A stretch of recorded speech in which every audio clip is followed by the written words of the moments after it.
নবম শ্রেণীর সুপ্রিয় শিক্ষার্থী বন্ধুরা, আশা করি আল্লাহর রহমতে সবাই ভালো আছো। আমি নাসরিন আক্তার, সহকারী শিক্ষক, Bangla, engineering university girls school and college কর্তৃক আয়োজিত অনলাইন ক্লাসে জানাই স্বাগত। আমার আজকের পাঠ শ্রেণী নবম, বিষয় বাংলা প্রথম পত্র, গদ্য, পাঠ শিরোনাম শিক্ষা ও মনুষ্যত্ব। শিক্ষার্থীরা, গত ক্লাসে প্রবাসবন্ধু ভ্রমণ কাহিনীটি পড়ানো হয়েছিল। ভ্রমণ কাহিনীটি থেকে সৃজনশীল প্রশ্ন বাড়ির কাজ ছিল। আশা করি সবাই বাড়ির কাজ করেছো।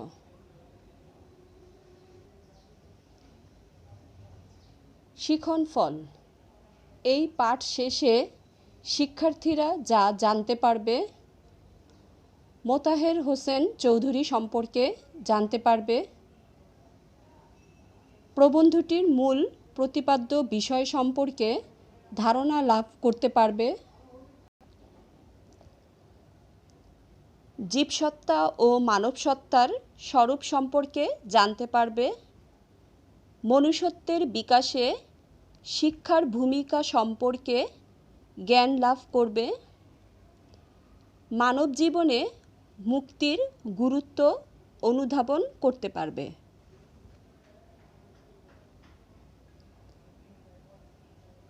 শিক্ষার্থীরা, আজ আমি শুরু করতে যাচ্ছি আমাদের বার্ষিক সিলেবাসের অন্তর্ভুক্ত শিক্ষা ও মনুষ্যত্ব প্রবন্ধটি। প্রবন্ধটি লিখেছেন মোতাহের হোসেন চৌধুরী। চলো আমরা তার পরিচিতি জেনে নেই।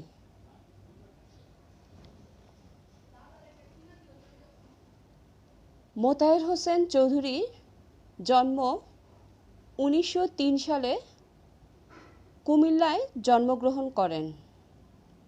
তার পৈতৃক নিবাস নোয়াখালী জেলার কাঞ্চনপুর গ্রামে। শিক্ষা: ঢাকা বিশ্ববিদ্যালয় থেকে 1943 সালে বাংলায় MA পাশ করেন। পেশা: কর্মজীবনে তিনি বাংলা ভাষা ও সাহিত্যের অধ্যাপক ছিলেন। সাহিত্যিক পরিচয়: তিনি ঢাকা থেকে প্রকাশিত শিখা পত্রিকার সঙ্গে যুক্ত ছিলেন। তার লেখায় মননশীলতা ও চিন্তার স্বচ্ছন্দ প্রকাশ ঘটেছে। মূলত তিনি গদ্যকার হলেও কবিতাও রচনা করেন। মোতাহের হোসেন চৌধুরীর উল্লেখযোগ্য রচনা: প্রবন্ধ গ্রন্থ, সংস্কৃতি কথা, অনুবাদ গ্রন্থ সুখ ও সভ্যতা। মৃত্যু: 1956 সালে মৃত্যুবরণ করেন। শিক্ষার্থীরা, শিক্ষা ও মনুষ্যত্ব প্রবন্ধের কিছু শব্দের অর্থ দেওয়া হয়েছে। এই শব্দের অর্থগুলো তোমাদের পাঠ্য বইয়ে দেওয়া। তোমরাও পাঠ্য বই খুলে বসে যাও। এই শব্দের অর্থগুলো তোমাদের বহুনির্বাচনী এবং জ্ঞানমূলক প্রশ্নের জন্য জানা প্রয়োজন। শব্দার্থগুলো হচ্ছে: নিগর অর্থ হচ্ছে শিকল বা বেড়ি। তিমির অর্থ অন্ধকার। ক্ষুৎপিপাসা ক্ষুধা ও তৃষ্ণা। ফতুর শব্দের অর্থ হচ্ছে নিঃস্ব, সর্বশান্ত। লেফাফা দুরস্তি এর অর্থ হচ্ছে বাইরের দিক থেকে ত্রুটিহীনতা কিন্তু ভিতরে প্রতারণা। বেরি অর্থ শিকল, সুশৃঙ্খল।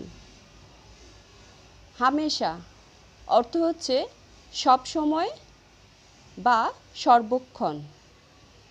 উন্মোচন অর্থ উন্মুক্ত করা। পিঞ্জরবদ্ধ অর্থাৎ খাঁচায় বন্দী। জীবসত্তা অর্থ হচ্ছে জীবের অস্তিত্ব। এখানে জীবসত্তাকে টিকিয়ে রাখতে হলে অন্নবস্ত্র চাই। মানবসত্তা অর্থ হচ্ছে মানুষের অস্তিত্ব। মানবসত্তা বলতে লেখক মনুষ্যত্বকে বুঝিয়েছেন। শিক্ষার মাধ্যমে এই মনুষ্যত্ব অর্জন করা যায়। অর্থচিন্তার নিগড়ে সকলে বন্দী। লেখকের মতে আমরা জীবসত্তাকে টিকিয়ে রাখতে অধিক মনোযোগী। ফলে অর্থচিন্তা আমাদের সারাক্ষণ ব্যস্ত রাখে। অর্থচিন্তায় ব্যস্ত মানুষ প্রকৃত মনুষ্যত্ব অর্জনে সক্ষম নয়। কারারুদ্ধ আহারতৃপ্ত মানুষের মূল্য কতটুকু? খাওয়া পড়ার সমস্যা মিটে গেলেই জীবনের উন্নয়ন সম্ভব হয় না। এর জন্য প্রয়োজন চিন্তার স্বাধীনতা, বুদ্ধির স্বাধীনতা ও আত্মপ্রকাশের স্বাধীনতা। শিক্ষার মাধ্যমেই এই স্বাধীনতা অর্জিত হয়।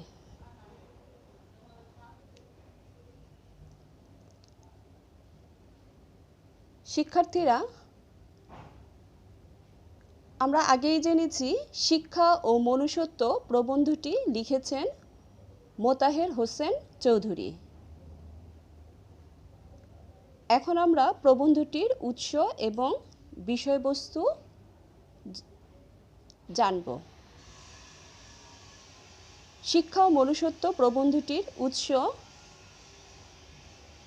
শিক্ষা ও মনুষ্যত্ব প্রবন্ধটি মোতাহের হোসেন চৌধুরীর সংস্কৃতি কথা গ্রন্থ থেকে সংকলিত হয়েছে। শিক্ষার্থীরা, তোমরা আরেকটা বিষয় জেনে রাখো, মোতাহের হোসেন চৌধুরী একজন সংস্কৃতিবান ও মার্জিত রুচিসম্পন্ন ব্যক্তি হিসেবে খ্যাত ছিলেন। তার রচিত প্রবন্ধ গ্রন্থ সংস্কৃতি কথা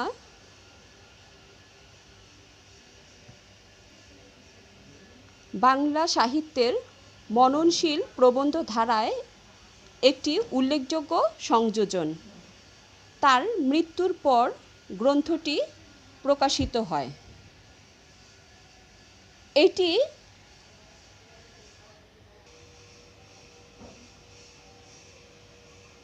লেখকের মনুষ্যত্ব শীর্ষক প্রবন্ধের অংশবিশেষ। বিষয়বস্তু: প্রাবন্ধিক মোতাহের হোসেন চৌধুরী তার শিক্ষা ও মনুষ্যত্ব প্রবন্ধে মানুষের দুটি সত্তার কথা উল্লেখ করেছেন। একটি জীবসত্তা, অপরটি মানবসত্তা বা মনুষ্যত্ব। মানুষ মাত্রই মানুষ নয়, কঠিন সাধনা করে তবে তাকে মানুষ হতে হয়। আর মানুষ হওয়ার এই বিশেষ কৌশলই শিক্ষা, অর্থাৎ জীবসত্তার ঘর থেকে মানবসত্তার ঘরে উঠবার মই বা উপায় হচ্ছে শিক্ষা। প্রাবন্ধিকের মতে শিক্ষার দুটি দিক রয়েছে, একটি হচ্ছে প্রয়োজনের দিক, অপরটি অপ্রয়োজনের দিক। আর অপ্রয়োজনের দিকটিকেই শ্রেষ্ঠ বলা হয়েছে। এই দিকটির মাধ্যমে জীবনকে যথার্থভাবে উপভোগ করা যায়। অথচ ভুল শিক্ষা গ্রহণ করে মানুষ অর্থচিন্তার নিগড়ে বন্দী হয়ে পড়ে। ফলে যে যত পায় সে তত পাওয়ার লোভে ছুটতে থাকে, অথচ নিজের মনের মালিক হয়ে জীবনের রস আস্বাদন করতে হলে অর্থচিন্তা থেকে মুক্তি পেতে হবে। কারণ অন্য বস্ত্রের প্রাচুর্যের চেয়ে মুক্তি বড়। আত্মশক্তি অর্জনের এই বোধটি নিজের মধ্যে জাগিয়ে তুলতে হবে। যেখানে মুক্ত চিন্তার স্বাধীনতা নেই, বুদ্ধির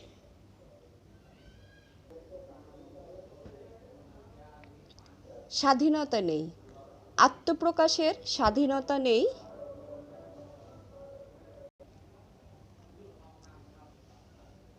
সেখানে মুক্তি অসম্ভব। তাই মুক্তির দিকে লক্ষ্য রেখেই মানুষের অন্য বস্ত্রের চাহিদা মেটানোর চেষ্টা করতে হবে। কারণ ক্ষুধ পিপাসায় কাতর মানুষটিকে তৃপ্ত না করতে পারলে তার কাছে মুক্তির চিন্তা আশা করা বৃথা। সুতরাং প্রাবন্ধিক বলতে চেয়েছেন, মুক্তির জন্য দুটি উপায় রয়েছে। একটি হচ্ছে অন্য বস্ত্রের চিন্তা থেকে মানুষকে মুক্তি দেওয়ার চেষ্টা, এবং অপরটি হচ্ছে শিক্ষার দ্বারা মানুষকে মুক্তির স্বাদ পাওয়ানো। শুধু অন্য বস্ত্রের পেছনে ছুটলে যেমন চলবে না, তেমনি শুধু মুক্তির আশাও বৃথা। লেখক এই বিষয়টিকে এখানে একটি উদাহরণের সাহায্যে বুঝিয়ে দিয়েছেন। প্রবন্ধটি পড়লে তোমরা এই উদাহরণটি আরও স্পষ্ট বুঝতে পারবে। উদাহরণটি হচ্ছে, কোনো ভারী জিনিসকে উপরে তুলতে হলে নিচের থেকে যেমন ঠেলতে হয়, অনুরূপ উপর থেকেও টানতে হয়, তবেই পুরো সফলতা আসবে। শিক্ষার মূল উদ্দেশ্য মানুষের মূল্যবোধ সৃষ্টি করা, জ্ঞানদান নয়। জ্ঞান মূল্যবোধ সৃষ্টির উপায় মাত্র। মানুষ শিক্ষার দ্বারা জীবসত্তা থেকে মানবসত্তায় উত্তীর্ণ হবে, সংস্কৃতিবান হবে, আর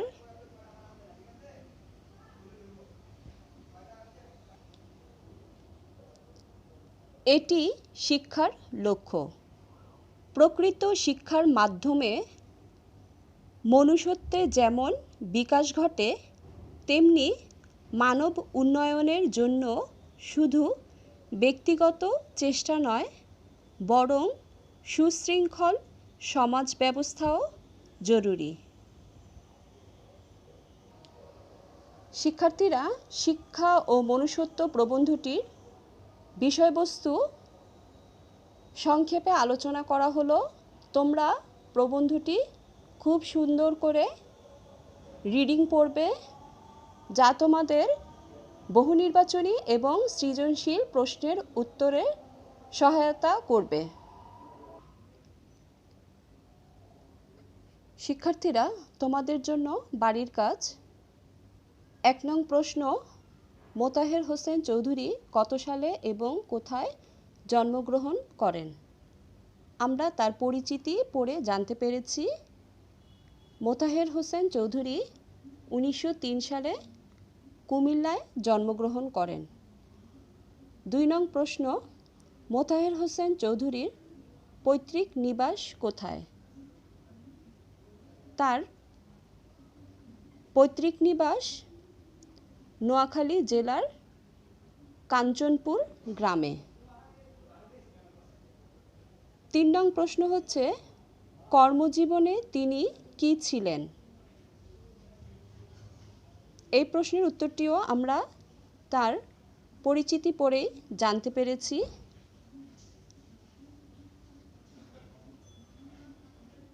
কর্মজীবনে মোতাহার হোসেন চৌধুরী বাংলা ভাষা ও সাহিত্যের অধ্যাপক ছিলেন। 4 নং প্রশ্ন, মোতাহার হোসেন চৌধুরী কোন পত্রিকার সঙ্গে যুক্ত ছিলেন? মোতাহার হোসেন চৌধুরী শিক্ষা পত্রিকার সঙ্গে যুক্ত ছিলেন। 5 নং প্রশ্ন, তার রচিত 2টি অনুবাদ গ্রন্থের নাম লেখো। তার রচিত 2টি অনুবাদ গ্রন্থের নাম হলো সুখ ও সভ্যতা। 6 নং প্রশ্ন, শিক্ষা ও মনুষ্যত্ব প্রবন্ধটি কোন গ্রন্থ থেকে সংকলিত হয়েছে? শিক্ষা ও মনুষ্যত্ব প্রবন্ধটি সংস্কৃতি কথা গ্রন্থ থেকে সংকলিত হয়েছে। আমাদের 7 নং প্রশ্ন হচ্ছে, শিক্ষার কোন দিকটিকে শ্রেষ্ঠ বলা হয়েছে? শিক্ষার্থীরা, আমরা প্রবন্ধটির বিষয়বস্তু আলোচনা করতে গিয়ে এই প্রশ্নের উত্তরটি পেয়েছি। শিক্ষার অপ্রয়োজনের দিকটিকেই শ্রেষ্ঠ বলা হয়েছে। এই প্রশ্নের উত্তরের আলোকে আমি আরেকটু কথা বলি।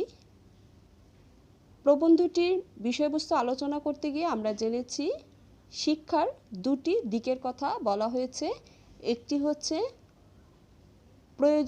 প্রয়োজনীয় দিক, আরেকটি হচ্ছে অপ্রয়োজনীয় দিক।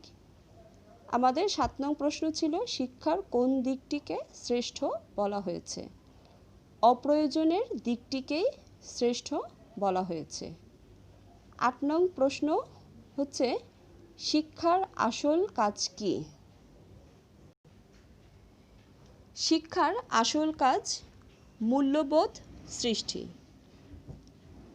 9 নং প্রশ্ন, শিক্ষা ও মনুষ্যত্ব প্রবন্ধে মুক্তির জন্য কয়টি উপায়ের কথা বলা হয়েছে?